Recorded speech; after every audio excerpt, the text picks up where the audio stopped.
Hello everyone, I hope you're having a great day today. In this video, we're going to be talking about the multiverse. Now, a lot of you are probably familiar with what the multiverse is. It's just a theory about there's other universes.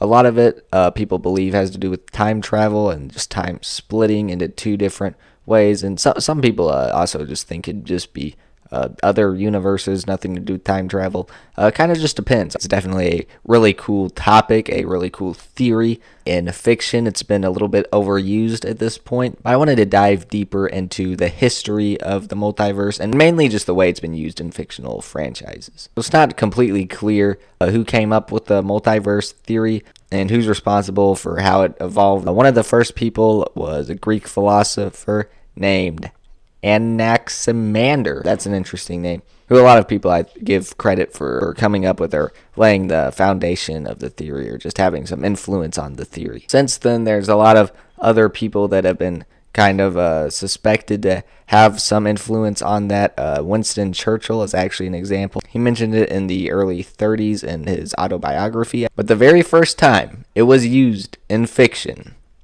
was, in fact, the Flash of Two Worlds comics from 1961. So yes, it was by DC in a comic where Barry Allen as Flash meets Jay Garrick as Flash from another universe, which in the 60s Marvel also made some other multiverse things where people were sent to other dimensions, because you see Marvel and DC, they like to do this thing kind of back and forth where they copy off of each other.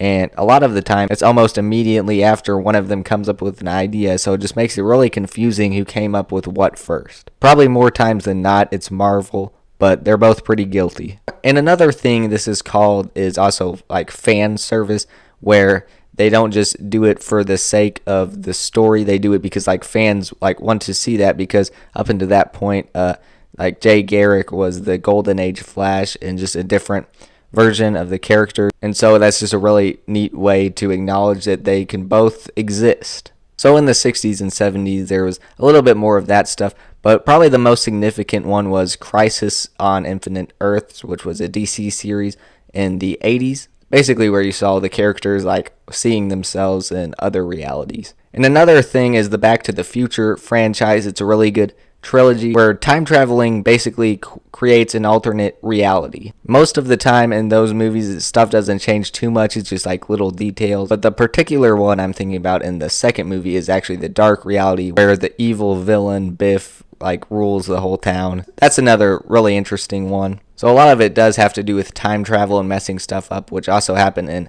the Flashpoint comic, which is another like darker reality. Another interesting one that a lot of people don't know about is in Teenage Mutant Ninja Turtles. You guys are probably familiar with that franchise. Obviously, they had their cartoon in the 80s, and then in the 2000s they had a different cartoon, which actually ended in 2009 with a movie that just aired on television called Turtles Forever, where those versions of the Turtles actually meet the other Teenage Mutant Ninja Turtles from the 80s show, which is like a different reality. And that movie was from 2009, so that was over 10 years ago, and that's just kind of crazy to think. But DC had still been doing some more crossover thing. Like obviously, I mentioned the Crisis on Infinite Earths comic. I actually called that for a crossover in the Arrowverse, which has Arrow, the Flash, Supergirl, Batwoman, and Legends of Tomorrow TV shows, where they did a multiverse crossover. Actually, the TV shows were from the same universe, but on different episodes, they had the different whole multiverse, and it's really hard to explain. But that was also called Crisis on Infinite Earth, and they got different guests from previous DC movies or shows, just for some like different appearances. And then Marvel as well was doing some live action multiverse stuff. Did a little bit of that in movies like Doctor Strange and time travel and Avengers Endgame, the Loki show, the new Ant-Man movie, and then obviously most notably probably Spider-Man No Way Home, where they got the villains, the different Spider-Man from the previous movies. A lot of people really like that movie. It's just a lot of fun. And of course they did the other Doctor Strange movie, which is called